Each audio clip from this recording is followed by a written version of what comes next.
Master, உங்களோட Instagram personal ப்ரொஃபைலில் 50K followers reach ஆக போகுது. இதை பற்றி நீங்கள் என்ன நினைக்கிறீங்க master? First of all I thanks to everyone. கிட்டத்தட்ட ஒரு 50,000 பேர் என்னை நம்பி ஃபாலோ பண்ணுறீங்க, ஒரு யூஸ்ஃபுல்லான டிப்ஸ்லாம் கொடுக்குறோம் அப்படிங்கிறதுக்காக. Thanks to every one.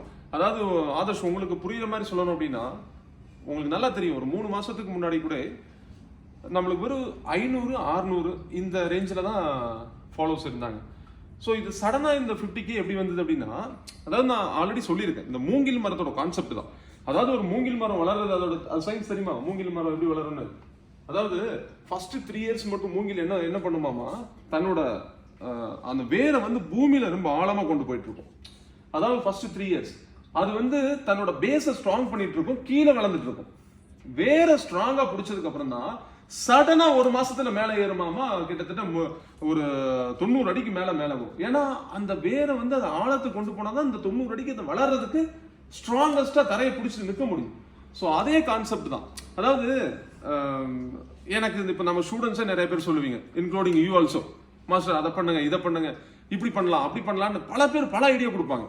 But நான் எதையுமே பெருசாக ஏற்றுக்கல. இன்ஸ்டாகிராம் நம்ம எப்படி ஃபாலோ பண்ணணும், நம்ம எந்த மாதிரிலாம் ஃபாலோஸ் அதிகப்படுத்தணும் அப்படிங்கிறத நான் அக்செப்ட் பண்ணவே இல்லை.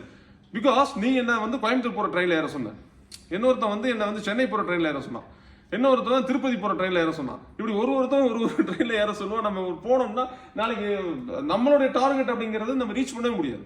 ஸோ நான் மீதி காத்தேன், திருப்பியும் நம்ம வேலையை நம்ம தொடர்ந்து பண்ணோம். என்னோட ப்ரொஃபைலில் பாருங்க, பர்சனல் ப்ரொஃபைல் பேர் தான் அதுக்கு பர்சனல் ப்ரொஃபைல். அதில் ப்ரொஃபஷனலா என்னோட கராத்தே தவிர இன்டிசென்டான வீடியோஸ் எதுவுமே இருக்காது. ஸோ நம்ம தொடர்ந்து ஒரு வேலையை செஞ்சோம், லவ்வபிளா செஞ்சோம். யாரோட ஐடியாஸும் பெருசா நம்ம அதை உள்ள கொண்டு வரல, நம்ம ஐடியாவிலேயே நின்னோம் கடைசி வரைய.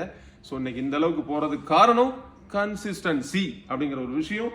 தொடர்ந்து ஒரு விஷயம் நம்ம பண்றோம், அது சக்சஸ் ஆகிற வரை பண்ணணும். எப்படி சக்சஸ் ஆகிற வரை, சக்சஸ் ஆகலையே அப்படின்னு பின்வாங்கணும் அப்படின்னா கிடைக்காது. இது எல்லா விஷயத்துக்கும் பொருந்தும். Keep your mind.